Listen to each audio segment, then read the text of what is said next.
peaceful people struggle as we struggle, and we don't look for trouble, just ask around. But when outside faces from foreign places talk about taking over, we ain't backing down. We ain't giving up no mountains, we ain't giving up no tree, we ain't giving up no river that belongs to we. Not one blue sake, not one rice grain, not one grass, not a blade of grass. This land is all I know. We're gonna make it somehow. We will bend like a bow, but never break. Our fathers came here, and they lived and died here, and we ain't moving nowhere, make no mistake. We ain't giving up no mountains, we ain't giving up no tree, we ain't giving up no river that belongs to we. Not one blue sake, not one rice grain, not one grass, not a blade of grass. We love the open county of the Rupununi and the Essequibo, daytime or night. Though we may criticize it, this is our home, we love it, and we need to keep it. We have that right. We ain't giving up no mountains, we ain't giving up no tree, we ain't giving up no river that belongs to we. Not one blue sake, not one rice grain, not one grass, not a blade of grass. We ain't giving up no mountains, we ain't giving up no tree, we ain't giving up no river that belongs to we. Not one blue sake, not one rice grain, not one grass, not a blade of grass.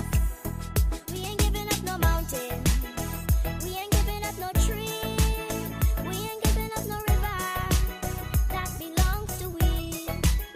Not one blue sake, not one rice grain, not one grass, not a blade of grass.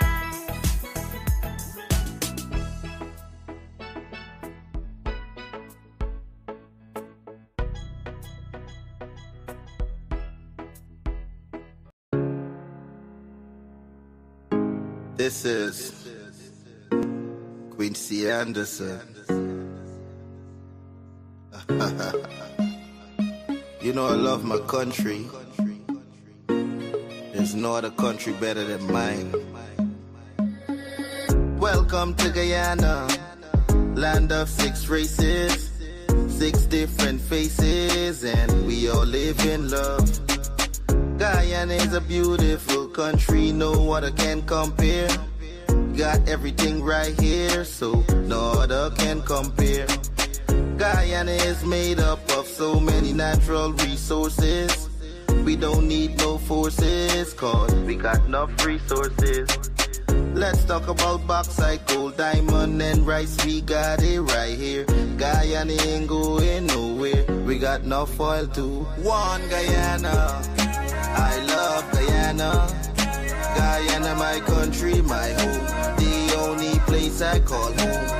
One Guyana, I love Guyana. Guyana, my country, my home. The only place I call home.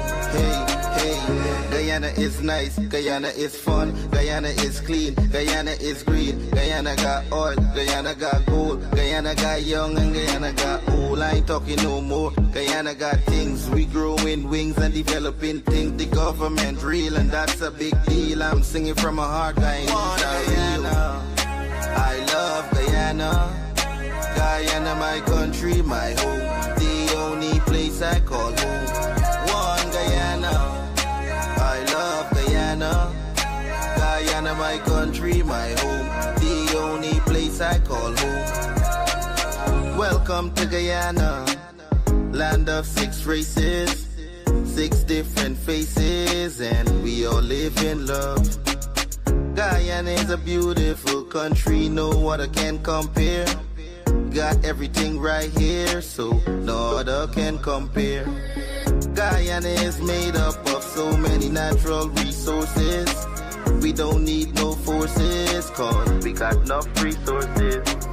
Let's talk about bauxite, gold, diamond, and rice. We got it right here. Guyana ain't going nowhere. We got enough oil to one Guyana. I love Guyana. Guyana, my country, my home. The only place I call home. One Guyana. I love Guyana. Guyana, my country, my home. The only place I.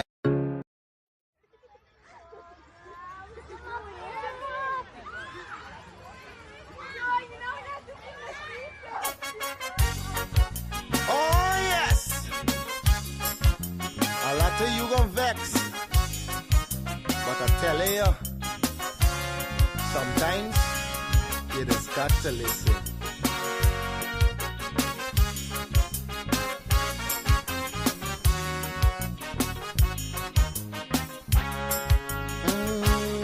There's a child in every home and every community. They will grow up to be symbols of unity. They'll be colorblind to race and ethnicity. That's the vision of a leader like President Irfan Ali. I'm talking about the one Guyana where our people can live in peace, where every race trusts each other, where racial prejudice no longer exists. Our children will have one Guyana to grow up in a land united and free with equality and blessed with prosperity. For too long we've been fighting one another. It's race against race, but in the end the country suffer. Oh, we were born here, not in India nor Africa. But if we can't get along, the foreigners gon' eat we suffer. We must put an end to racism. Let it end now with this generation. Together we'll develop this nation.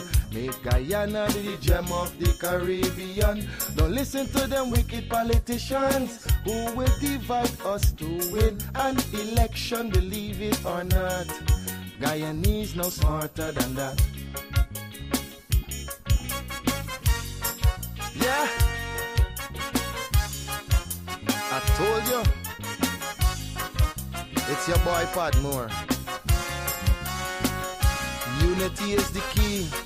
In the heart of our nation, where voices collide, we're breaking down the policies with truth as our guide. With clarity on the mic, bringing light to the fight. Together we're ready, shining bright. Behind the agenda, plans in our hands, exploring the progress where every voice stands. From the ground impact, I'm the oil and gas scene. Together we'll build a future strong and keen. We'll dive into the data, the numbers don't lie. Examining the challenges, reaching for the sky. Education, infrastructure, let's pave the way. With fiscal responsibility, we'll seize the day. Behind the agenda, plans in our hands, exploring the progress where every voice stands. From the ground impact to the oil and gas scene, together we'll build a future strong and keen. Whoa, tune in every Wednesday, feel the vibe. For the stories and insights that we all prescribe. Plans, policies, and programs we'll uncover. With every discussion, let's support one another. Behind the agenda, plans in our hands, exploring the progress where every voice stands. From the ground impact to the oil and gas scene, together we'll build a future strong and keen.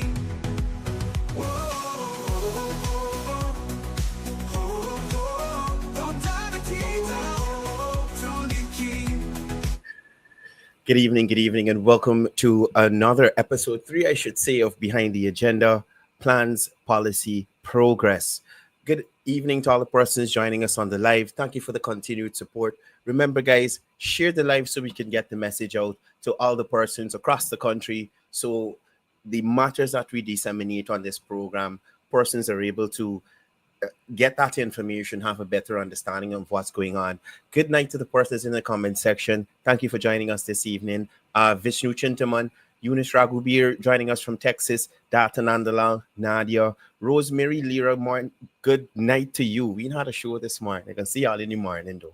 Don't fight. Good night to Miss Marisha Sami. Keith Adams, good evening to you. Aliyah Mohammed, good evening to you. Geeta Prasad, Shirley Singh, good evening to you. Pam, good evening to you and Trevor. I'm hoping Trevor's tuned into the program this evening. Marlon Boyce, good evening to you. Excuse me. Carla Daniels joining us all the way from the Maikoni Hospital in Region 5. Good evening to you. Congratulations on completing your midwifery course and graduating there at that epic graduation ceremony they had at the Culture Center. I think 400 plus medical professionals graduated there just the other day. Joan Abidjan joining us from Canada. Good evening to you. Good evening to all the persons there. Let's get on with the show. So, welcome to another thought-provoking episode of Behind the Agenda. I'm your host, Cordell Jones, and I'm thrilled to have you join us as we dive deeper into some of the most pressing political and economic issues shaping our nation today. In this episode, we're turning the spotlight on key matters at the heart of Guyana's political and economic landscape, particularly the narratives around the country's governance and its burgeoning oil and gas sector. First, we'll tackle the political arena. Vincent Alexander recently claimed to have incontrovertible evidence supporting his narrative of electoral misconduct. However, sharp responses have challenged these assertions, questioning the validity and substance of his claims. We'll unpack the argument laid out in the detailed rebuttal that asks Alexander to show us the so-called evidence. The questions remain. What is the basis of these claims? And what does this mean for Guyana's democratic processes? We'll also touch on Vincent Adams' recent remarks calling for the government to take the first step towards renegotiating the 2016 petroleum agreement with ExxonMobil. This is an ongoing debate, one we explored in a previous episode. But Adams' position offers us the opportunity to re-examine this issue in light of the new developments and dive deeper into why the government's strategic approach may look different to what the critics are advocating. From politics, we'll transition into the topic that's fueling Guyana's economic transformation, oil and gas. In our last episode, we began comparing the fiscal regimes of Guyana and Surinam. While much has been said about Guyana's agreement and how it stacks up against global standards, what's often overlooked is the nuanced advantage Guyana holds over its neighbor Surinam. Today, we'll revisit this discussion, this time diving headfirst into specifics of the Surinamese fiscal regime and putting it in direct comparison with Guyana's. What are the key differences? And why do we argue Guyana's deal may be more favorable than it's often portrayed? As always, we're here to go beyond the surface, challenge the assumptions, and foster informed discussion. Join me in welcoming financial analyst Joel Bagwadin, who will be pulling back the curtain, so to speak, on these critical issues. Joel, welcome to the program. Unmute. Sorry, thank you, Cordell. Good evening to you and your viewers. It's good Thank you for being here again with us, Joel. Always wonderful to have you. Before I continue and get into all this stuff we got to discuss this evening, I must say happy birthday belatedly to you. And guys in the comments, please join me in wishing giving Joel some belated birthday greetings. I think it was the day before yesterday. 23rd. The 23rd. So we late. I only saw the photos the other day on Facebook there. So happy birthday belatedly. And I trust that you had a nice celebration with the family. Thank you, Cordell. I certainly did. Yeah. Now, let's jump into it. So you recently wrote a letter responding to Vincent Alexander's arguments that to his claims of incontrovertible evidence as fallacious. tell us a bit about the contents of that letter and help us understand a bit why Guyanese shouldn't pay attention to some of these things. So thank you again, Cordell. In relation to the Vincent Alexander matter, I will keep it simple and brief because I now remember that you had dealt with some of it already. Remember when they claimed that all these dead people voted and there was documentary, we created some documentaries, we went and we looked for those people and Right, those people put up their ID card, hey, I'm here, I'm alive, right? right. But a couple of points, just a couple of points that I want to make for the benefit of the viewers and the people of Guyana uh, watching this program.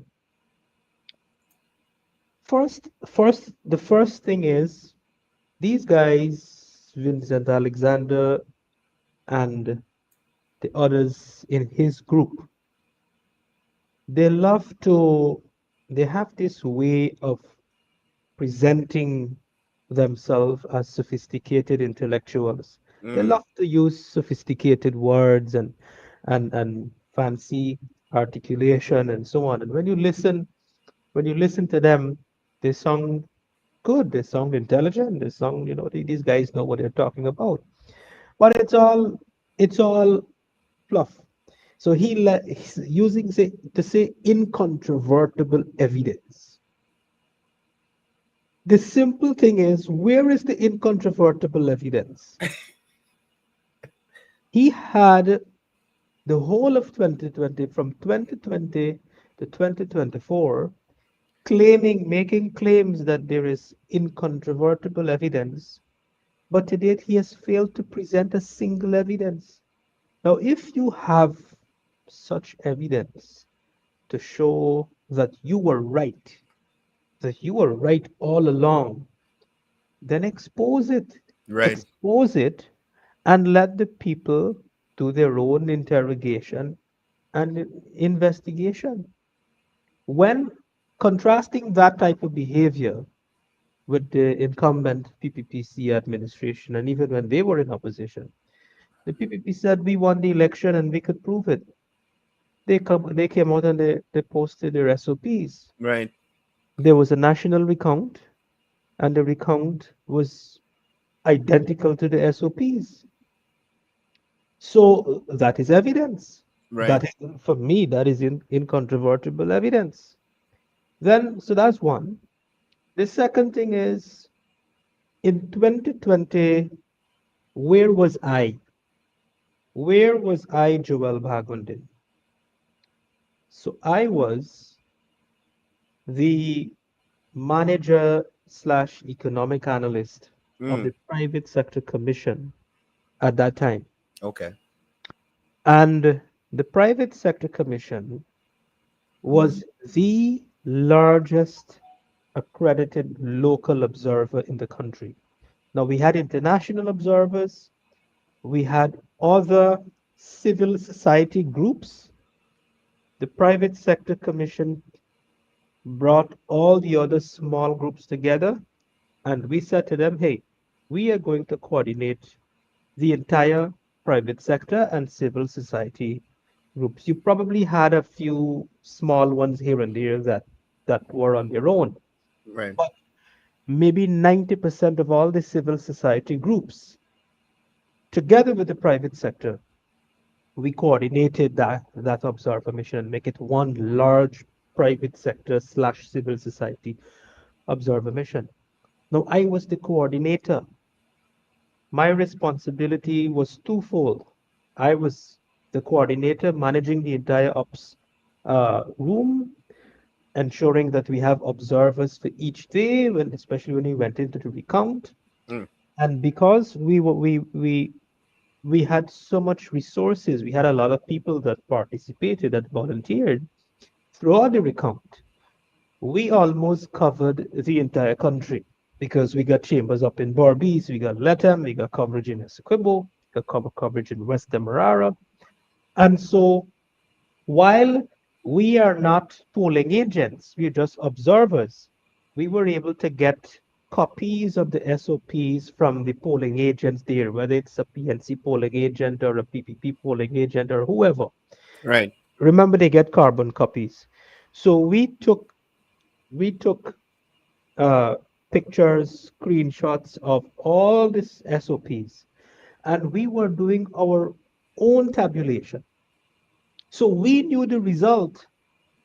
We knew the result before GCOM announced the result. We knew who won that election because we were getting the SOPs and we were doing our tabulation. And then chaos erupted in Region 4. And you know what happened after that? We went into the national recount. So the national recount was conducted in a certain way whereby they were, remember the CARICOM observers say that the opposition, well, the PNC agents and the AFC agents, they were on a fishing expedition. They were objecting to everything, all the ticks and which ticks they mark and this person. And so, because of that, the part of the procedure, they had to write an observer report. So, Right. sorry, a report. Well, yeah, it's an observer report. It was an observer report. So you had the statements of recount, and accompanying each statement of recount, there was an observer report with all the observations, all the claims, and each person signed on to that observer report. That too, we were able to collect copies of 99% of it. Mm. And my responsibility, in addition to coordinating the observer mission, was to also, well, I had a small team with me. Maybe my team was with, I just had two staff working with me, getting all this work done. And my responsibility in relation to the national recount was to analyze every single observer report with all the narratives. So that's the work. That's how involved I was in the Right. election Right. at that level. So you would recall when the CCG rolled and Lowenfield did his own thing, and he come with a whole different set of reports. He went to the commission. He took a report. He was sent back to do it because the reports that he was presenting were in breach of the instructions given to him vis-a-vis the elections commission and Right. vis-a-vis the court orders from this Right. Right. CJ, from the Yeah. High Court. Eventually, the last report he sent, there was a long report that he prepared, and I obtained. We got that report.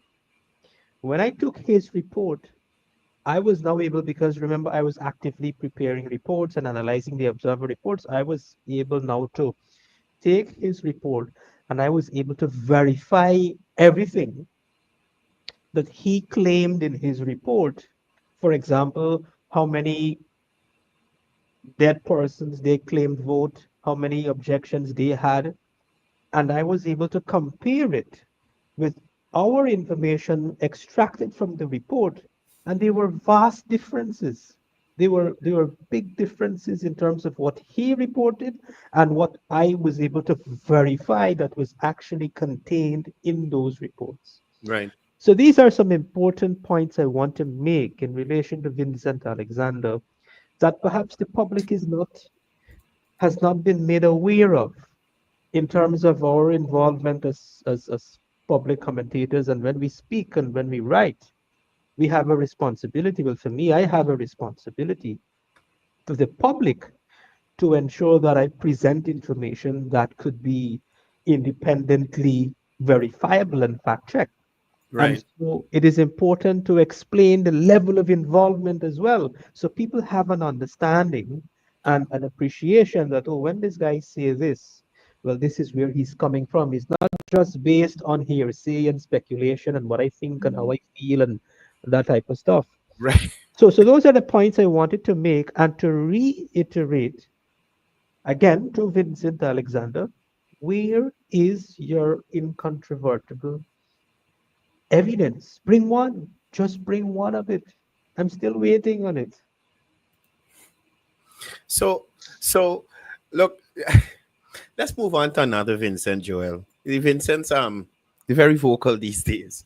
No, former EPA head Vincent Adams, he wrote recently in one of the media outlets asking government why it hasn't taken the first step as yet towards renegotiating um, or by writing Exxon the 2016 agreement. No, in one of our previous episodes, I think it was episode 1 or 2, one out of the two, Yeah. you dealt with this subject extensively. What else would you like to add in response to Vincent Adams, I should say? So let me say at the outset that I previously held Vincent Adams in high regard. Privately, we from time to time we have some, very good exchanges and very good conversations and so on. But now Vincent has found himself in what I describe as a moral dilemma. And before I elaborate on what I mean by a moral dilemma, since he's become or transformed himself into a full-fledged politician, Mm. let me say this. Vincent Adams is someone who is a loudmouth. He makes a lot of noise and he projects himself in a certain manner.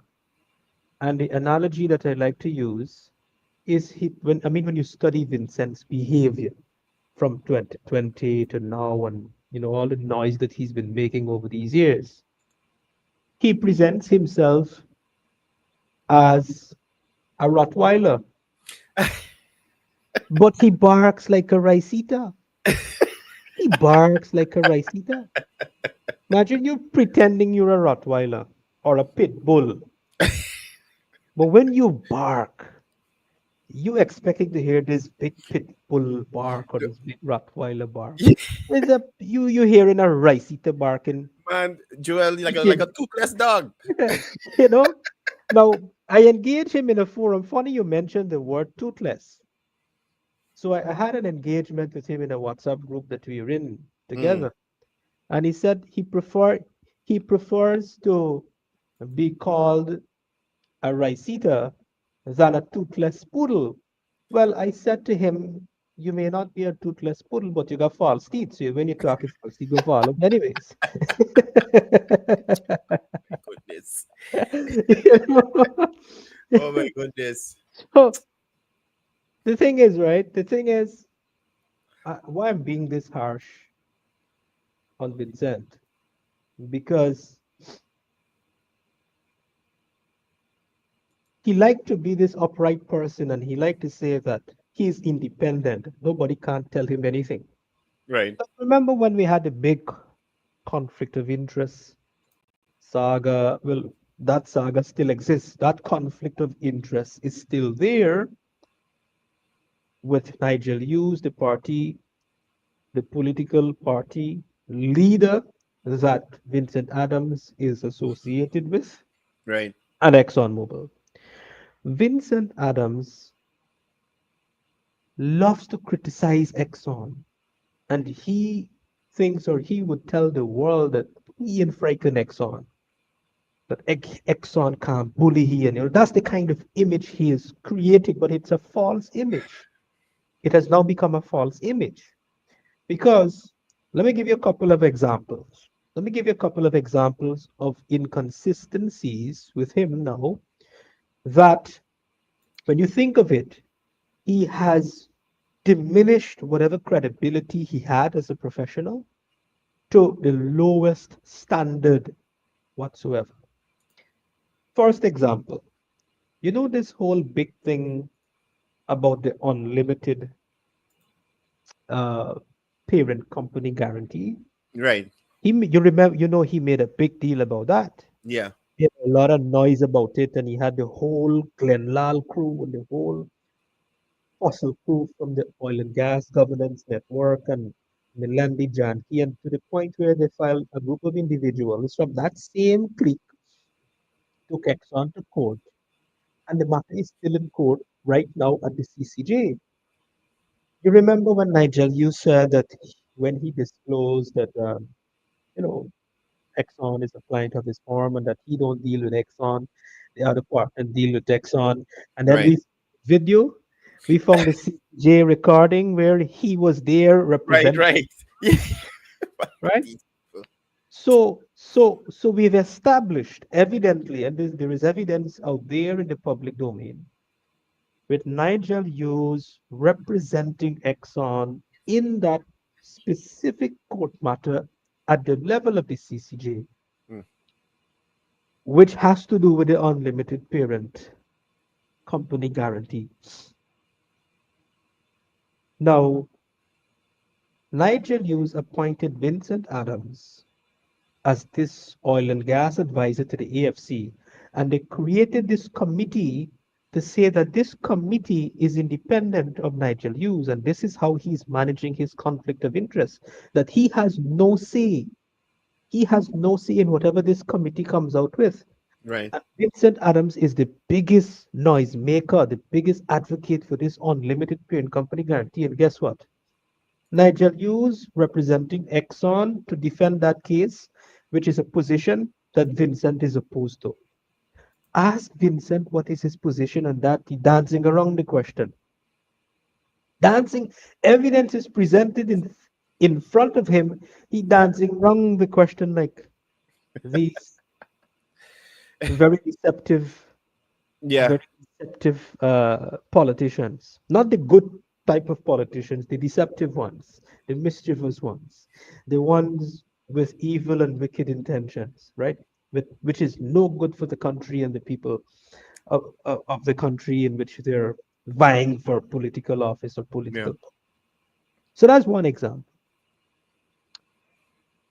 Another example is, since this guy is this biggest noise maker, ask him what is his position on the conflict of interest between Nigel Hughes and Exxon.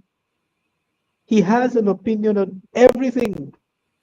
And imagine this guy has the audacity to lecture to the PPP. What did you do?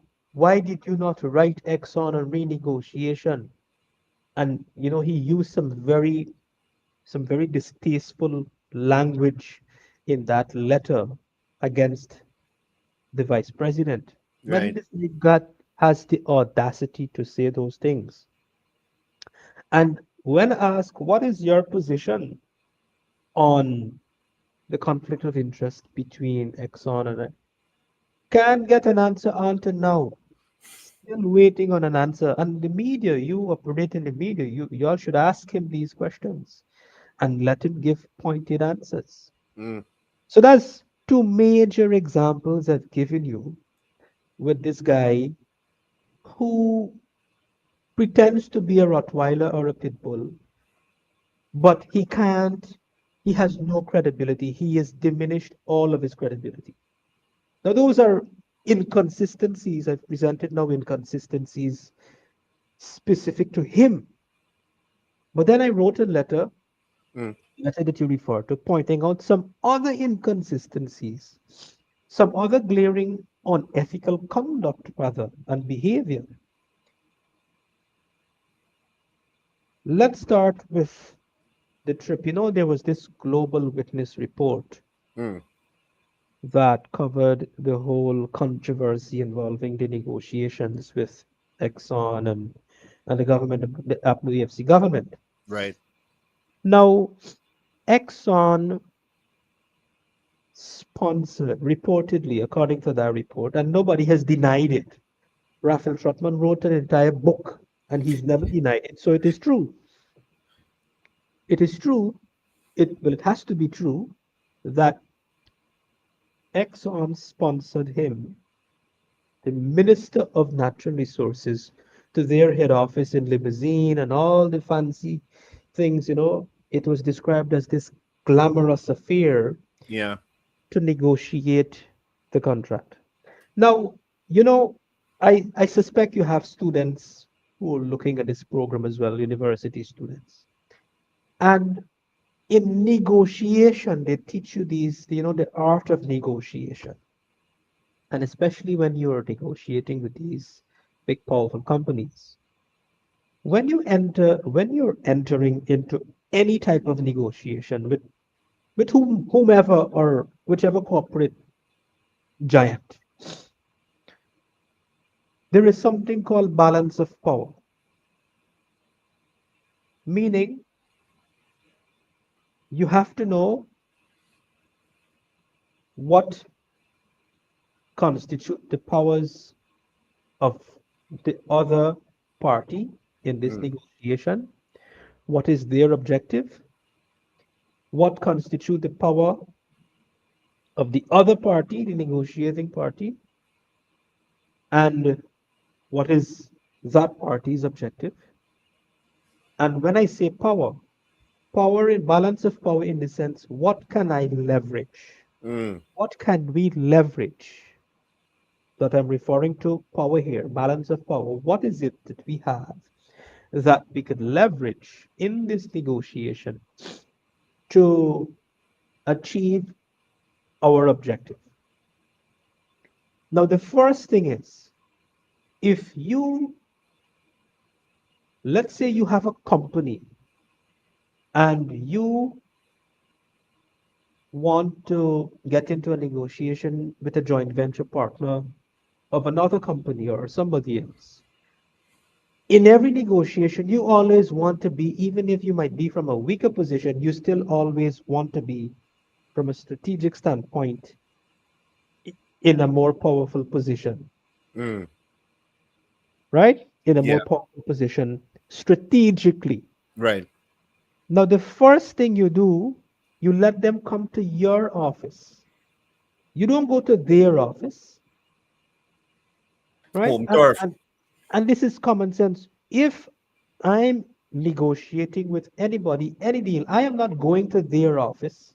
They have to come to my office because in my office, I'm the king for my office. This is my Right. terrain. When I'm in your office, in your country, and your soil, you're the king there. I ain't got no power. So the approach in itself, the first approach Right. to subject yourself to that kind and as a corporate sponsored trip to negotiate such an important contract, you already lost the battle. Right. Yeah. You Indeed. already lost the negotiation because you are going from a position of weakness. Although you have commercial fine of 3 billion barrels of crude, that's your power that you're leveraging. 3 billion recoverable proven resources. And you the data would also tell you that this is not ordinary resources that you have. This is not the quality of crude that Venezuela Mm. has a break-even cost of 45 and $50. You have a light sweet crude that has a break-even cost of 35, 25, $20 as you expand economies of scale. That's the power that you have. That is your position of strength. We got 3 billion barrels. We got a lighter crude, sweet crude, which is a better quality, which is a lower cost of production, a lower break even cost, Right. and it carries a premium price on the market. Mm. That's your position of power that you're leveraging. And then you want to research, you want to be armed with information. What is the fiscal regime at that time of other countries around the world? And what is the average? And where am I when I look at the average fiscal take of other regimes? Where do I want to be? Do I want to be in line with the average, below the average, above the average? So you going there, you lose the battle already. You're in their terrain, you ain't got no power. You can't say you're in, right now, country that, well, right now I'm dealing with a matter for a client, which is a major, major matter that may be placed in the public domain Mm. depending on how negotiations go. I'm not going to give much details, but in this matter, and maybe when it becomes and if it becomes public, depending on how the negotiations go, it I will talk more about it when it becomes public. But it is a situation where I am dealing with a group, a client in Guyana, with a group in another jurisdiction. Mm. I am not going to their office or going to their country to deal with business. They gotta come Right. here. They gotta come in Yeah. my name, Yeah. right? So that's on the so that's on the negotiation. The first approach was wrong, Mm. unethical, and this is a senior government official, very senior government official at that time. First mistake. Then you would recall that Exxon, and this was in the report, which was never disputed by Trotman or the AFC. Exxon drafted the memo, the cabinet memo that had to go to cabinet for approval to approve the contract, Correct. Yeah. sign the Correct. contract. Yeah. Yeah. Exxon drafted your memo for you, your cabinet memo now. And you know, Exxon also drafted the local content policy. The consultant was hired by Exxon, paid for by Exxon. So many unethical transactions that were facilitated by the AFC faction of the APNU government in their dealings with in their dealings with ExxonMobil. Right. You want to tell the people of Guyana that better must come, that we're going to give you a better deal, and you haven't shown, you have not demonstrated a single example that you will act differently from the past. Right. In fact, you're defending your actions of the past. When you went at your own conference where the leader was elected and he said, we have to reflect, we have to go into, Introspect. Self introspection. the Englishman's language. We have to go into introspection and reflect where mistakes were made and correct those mistakes. And today they're defending all the mistakes. But we'll come to that. We'll come to that. Let's continue to deconstruct Adams and his moral dilemma. So we Yeah. talk about a trip in Exxon. We talk about a memo, the cabinet memo. Another one you would recall that Granger uh, apparently he said, listen, he can't have it anymore. He took away the portfolio from Trotman. Correct. He removed the oil and gas portfolio under his watch Right. to the office of the president. Nobody questioned that.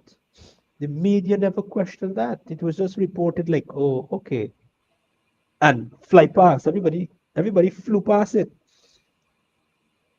But one has to question, why did Granger remove the oil and gas portfolio? Was it because of so many concerns of conflicts of interest? Was it because of so many deals, so many maybe corrupt deals, corrupt Right. transactions, Indeed. corruption? Indeed. Why? You have to question the president, former president. Why you remove, and you have to also ask them.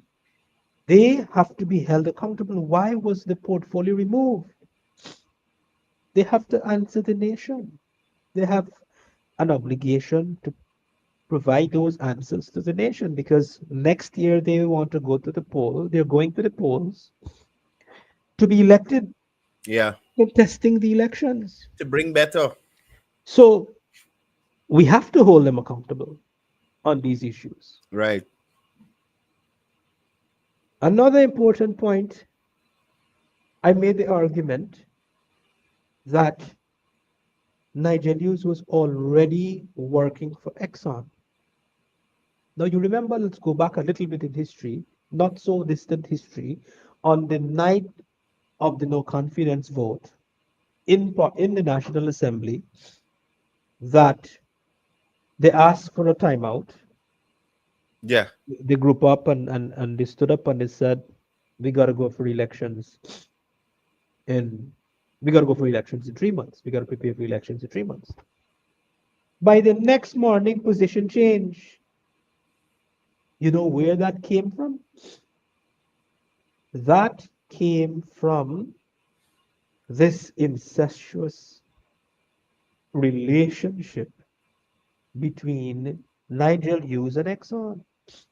Exxon already calculated that Exxon been around long, Exxon playing politics a long time and they're very good at it.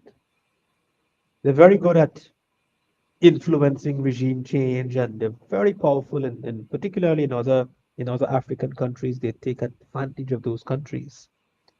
So Guyana is a case study for Exxon because all their maneuverings that they've succeeded in other parts of the world, and they have also succeeded in Guyana with an up to AFC government. They have failed with the PPPC government. They ain't getting through. Right. They ain't getting through, and that's their problem. So they already knew that no confidence motion went through successfully, that an election is inevitable, and they said, listen, we need more time. We need more time, and we will help you win this election. So excuse me, so when they moved to, Forsyth was supposed to be in 2020, Right. right? But Forsyth suddenly moved to December 2019, exactly 1 year after the no confidence motion. You know why? Two reasons. By moving to production in 2019, it was a ploy to help the incumbent government retain power because it means they now have more resources, they have more cash financial resources from the treasury that they could utilize however they want to remain in power. Two, politically, they could go to the electorate and say, hey, for style under the AFC campaign slogan. Right. Thirdly, and most importantly, what it did, it allowed them to, by moving to production, lock in the production agreement of 2016. So as long as you get into production under that arrangement, it doesn't matter which government come into power. Remember, I You already explained got an in the agreement. last episode that agreement is now active, it's live, and the stability clause in that agreement kicks in. And Mm. so it's easier now for them to say, no, we are not renegotiating. If they hadn't gone to production and there was no decision as yet, well, then negotiation is still open if you have a regime change. Right. That's the primary reason why Exxon did that. And who facilitated it? Nigel Hughes when he manufactured his 33 nonsense. So I want to These ask are you. so these are the Go ahead. things I put to Vincent. He can't answer. He can't give me no answer. And this is the guy who is the big bad pit bull, but Right. like a rice eater. Yeah. That same 33 thing, I wanted to ask you because I was looking online for information. Nigel Hughes had said, and we're going a little off topic here. I just want your opinion on this. Nigel Hughes often said that this was a what's the word he used? It was Absolute majority. a legal thing that Some was legal argument. He some called us legal argument that Donald Ramutar asked him oh, to thing. But that's a my thing lie. was, I That's never a lie. heard, No. or even if he's saying that Donald Ramutar asked him to conjure up this argument, it was never used. I've never heard that during the Ramutar presidency, when they had the vote of confidence and the prorogue parliament. I've never heard it during that time. So I wanted to ask you if you heard of the Ramutar So, presidency using that so let argument. me tell you. I'm giving myself liberty here. So please, I'm asking President Ramatar to forgive me, Mm, former President Ramatar. But I met him a few days ago. mm, I met him in person a few days ago. And I asked him the question, and he said to me that it's a lie, Oh, that there was indeed an opinion, but it was an unsolicited opinion from some oh, attorney named Frank, some attorney by the name of Frank or something like that, wrote to President Rabotar hmm, providing an unsolicited opinion, meaning Rabotar never requested an independent legal opinion or advice. The the legal advisor to the president, to any president, is the attorney general. correct, And the attorney general then, and this is on public record, who's our current attorney general, Anil Nandlal, advised the president, and this is within the public domain, that listen, remember that was a time when they had control of the National Assembly. They had correct, 43 and the PPP had the executive, so we had a minority government. So the Attorney General then rightly advised President Ramatra that listen, that people got more numbers. It doesn't make we should not go to the allow the no confidence motion because it will be an embarrassment to the government. correct. So instead of going through the embarrassment of a no confidence motion, which they can win anyways, they have the number in their favor that prorogue parliament and call a snap elections. And that is the advice that he acted upon. Right, right. Yeah. So there I was just wanted to no run that by you because there was I, no you know, solicited advice. There was no it was an I got to check unsolicited with him on opinion. that, you know. I got to ask him if Yeah, this was solicited advice. you And then should too, when you mention the unsolicited advice, where did Nigel Hughes get it from? Because you mentioned somebody named because Frank. because that's the nature of him. He is disingenuous. Oh, He's that's the nature of the animal. Fabricate stuff. He lies all the time. He lies that he wasn't representing Exxon, and we found the video he demanded the CCJ represented Exxon. Joel, let's continue with the topics for How you tonight. can believe people like them the who lie through their teeth, bare face too, bare face? They'll watch your face and lie and know Man, I'm I not. telling somebody that just the other day, bare face, they don't care. They don't care. Now, in the last episode, we left off with the comparison between Guyana and Surinam's fiscal regimes. You argued that Guyana has a better deal in actuality than Suriname. Can we pick up where we left off on this topic and explain it in some more detail? Um, Over to you. So now remember when I was explaining this thing, and I briefly alluded to it. Let me make a couple of things clear, Mhm. make a couple of explicit points. In 2016, the agreement that the Apple AFC government signed, Right, I'm the first person that criticized it. I criticized it before the opposition, the then opposition, right, on record. And it was criticized, and we continue to hold to that position because at that time, when compared to the global average right, or other fiscal regimes around the world for the oil and gas sector, it was a terrible deal when compared globally. But remember, I made the point as well that the agreement, the fiscal conditions in that agreement mm, were the fiscal conditions on the petroleum prospecting license of 1999 issued by the PPP government. right, The only thing that they changed was 1% royalty to 2% royalty. Now, at that time, there was no discovery of oil, and there were exploration for oil for many, many decades that were unsuccessful. And so that was why it was a 50% profit, 75% cost recovery, 1% royalty. Because there was nothing, there was no oil. Just take this and go and explore. When you find, come back, we can talk business again. That's a different matter. PPP demitted office in 2015. They come in and they change 1% to 2%, and they come and say, listen, we them guys have one, we get two. And they think that is a great achievement. So this is the basis upon which the government, as well as myself, we are saying that that deal could have been better when compared at that time to the rest of the world.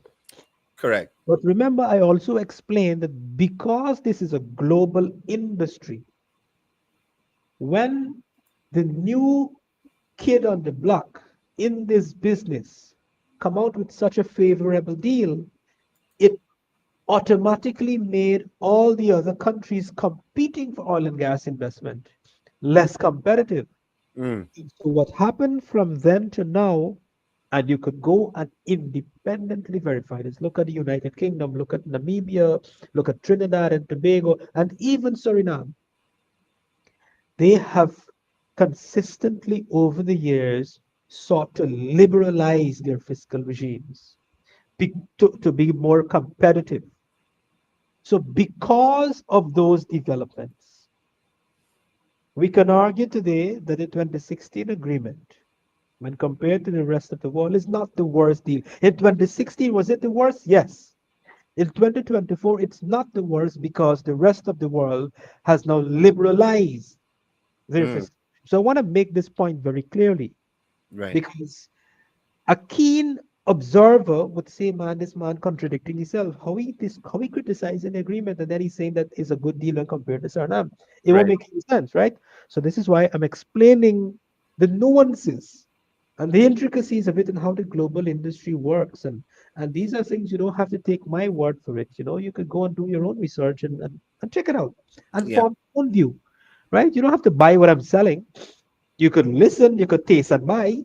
You know, you taste it and go and check out to other places, do your own research and say, yeah, I could buy it. Is this thing good? I'll buy it. Yeah. Right? So coming now, having said that, coming now specifically to Guyana and Suriname. Guyana and Suriname, Right. you know, they say that the devil is in the detail. So for you to really know, and you know, what amazes me is that you have people who call themselves chartered accountants and people who call themselves economists and all these different titles. They don't do the analysis to inform their opinion, you know. They just surface level and they form an opinion, you know, out of thin air. Grounded on there's no basis, no foundation, nothing whatsoever. I remember you spoke about the percentage of the Right. survey that So was so done. so for me, you know, when I look at Suriname, you know how long I was supposed to do that analysis?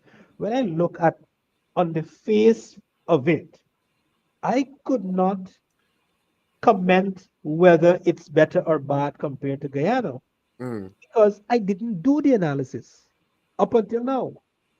Now that I've done the analysis and I've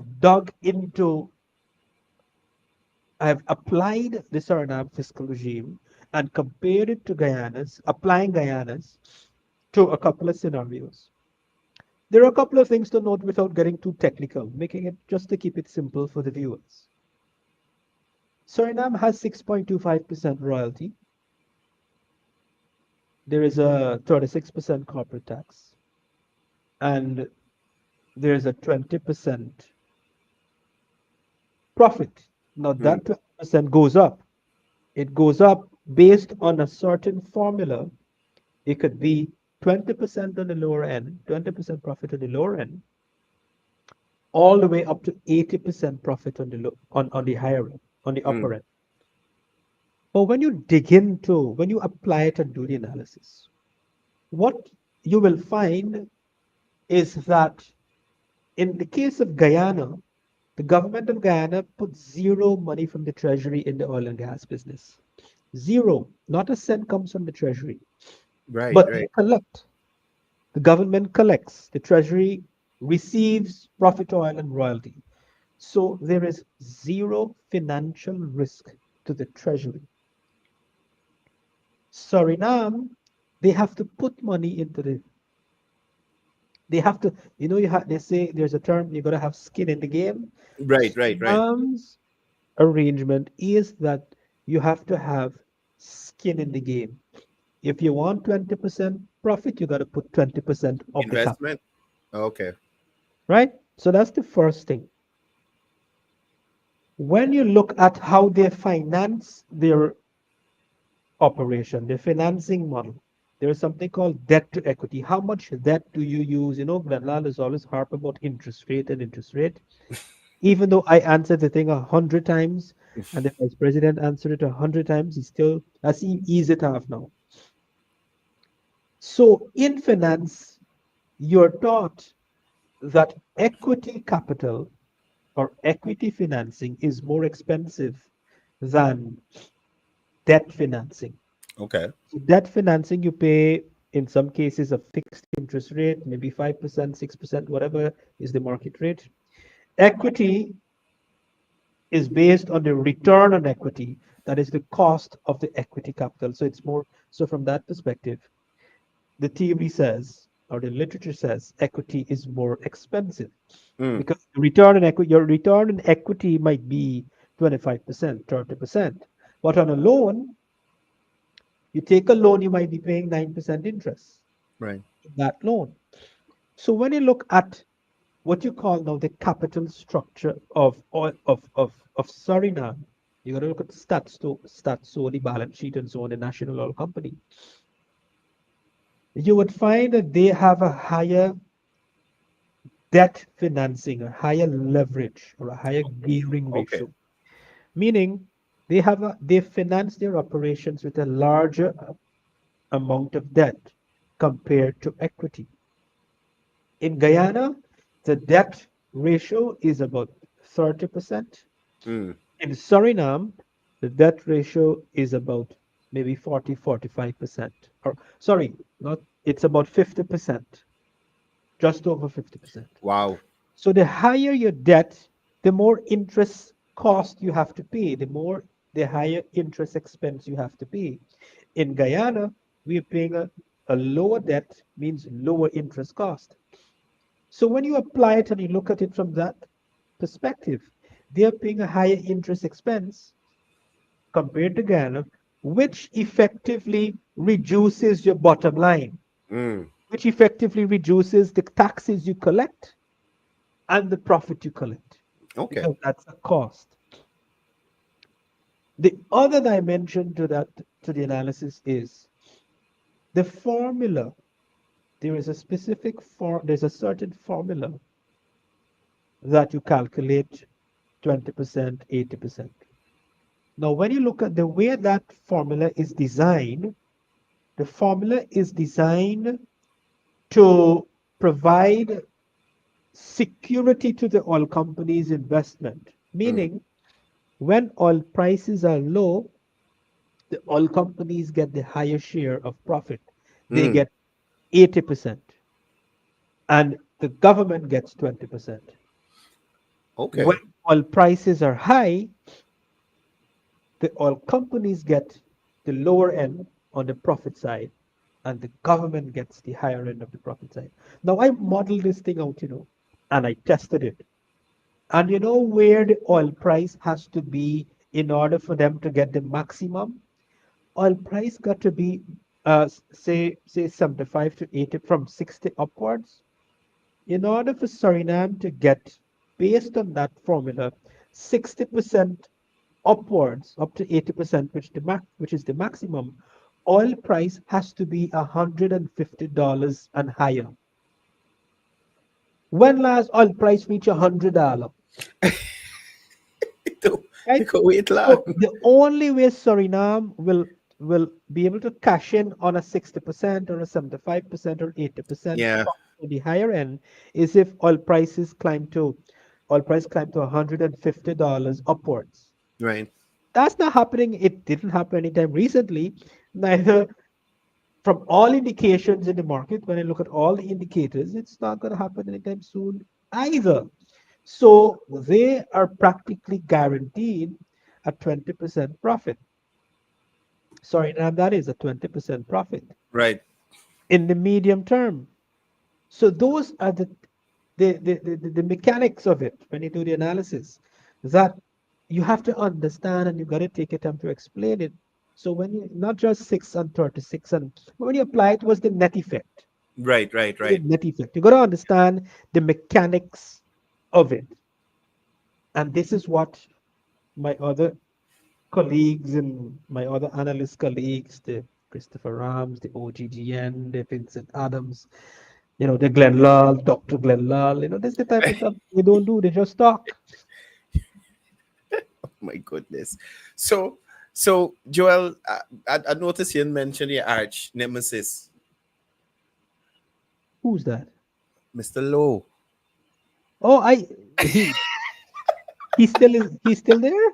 I haven't seen or heard from him in a while. I haven't seen or heard from him in a while. No, I I see. mean, I'm glad that you were able to share some of that internal, some of the internal mechanisms that often we don't hear from the other side in relation to uh, what's going on with Guyana's deal and Surinam's, the regimes, the differences between. Now, we got like about 4 minutes left in program time. I wanted to ask you something. Um, Persons have been contacting me in relation to um, rental rates in the country now. Could you give us uh, your synopsis of probably why rent is so high now for one bedroom apartments and things like that, and what is a mechanism to deal with it, and do you see the government moving in a direction to have rental property and that kind of thing come back down to reasonable levels? Yeah, so thank you for that question. So it's a function of the market. It's a function of the market, demand and supply. Mm, So we are in that phase now in our development, of course, driven by oil and gas, and we have a lot of expats coming. We have a lot of events year round. We have conferences. You have World Trade Center. we got You fresh have a cricket right series. now. You have cricket. You have a series of events throughout the entire year Mm, where we have the rate of visitors is increasing exponentially. And so it's a consequence of the market demand and supply. So you'd right. expect that to happen. The thing is, there is always a lag, meaning in a market economy to bring down prices, to bring down rental rates, you got to have more apartment buildings, more investment in housing development. Let me promote housing, not so much rental, more investment in the housing sector, and of course driven by public sector, driven by the government as well as private investment, and Right. of course have the people with their apartment buildings and so on. Those investments take time to materialize. It takes a year, sometimes 2 years, 3 years. Let's talk about housing development on a large scale, or you got to develop new housing schemes. You got to go to parliament, you got to make the Yeah. Yeah. application, you got to develop the land, clear the land, build the infrastructure. This, so it's going to last maybe for another 5, 6 years, 7 years before prices come down. In the meanwhile, we have to, however, from now ramp up the Mm, investment in the housing drive, as well as encourage private sector investment in more condominiums, in more apartment buildings, and private sector driven investment in housing development as well. That would eventually stabilize prices. So that's mm. the explanation, and that's what it was happening in terms of Man, government policy. yeah, I'm so glad you're able to give us a better idea of what's going on, because it had me spun what's going on. I was checking some rental rates there the other day, and I'm wondering what's going on. Joel, thank you for being here with us this evening, and sharing on a wide range of topics and giving us a better understanding. Guys, don't forget to join us on the 11th of December for another episode of Behind the Agenda, where I join Joel in breaking down the breaking issues, the critical issues that are focused on in and around Guyana. That's all for us this evening. Joel, thank you again for being here. Do enjoy the rest of your evening. And from us here at Behind the Agenda, do have a safe and wonderful rest of your evening. Take care. Thank you. Progress where every voice stands, from the ground impact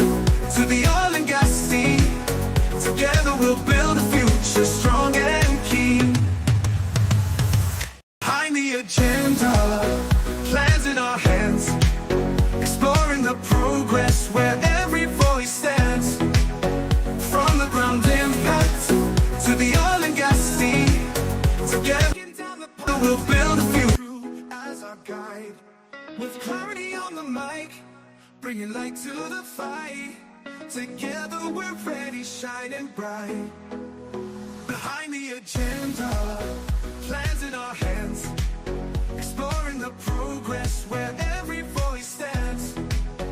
From the ground impact to the oil and gas scene, together we'll build a future strong and keen.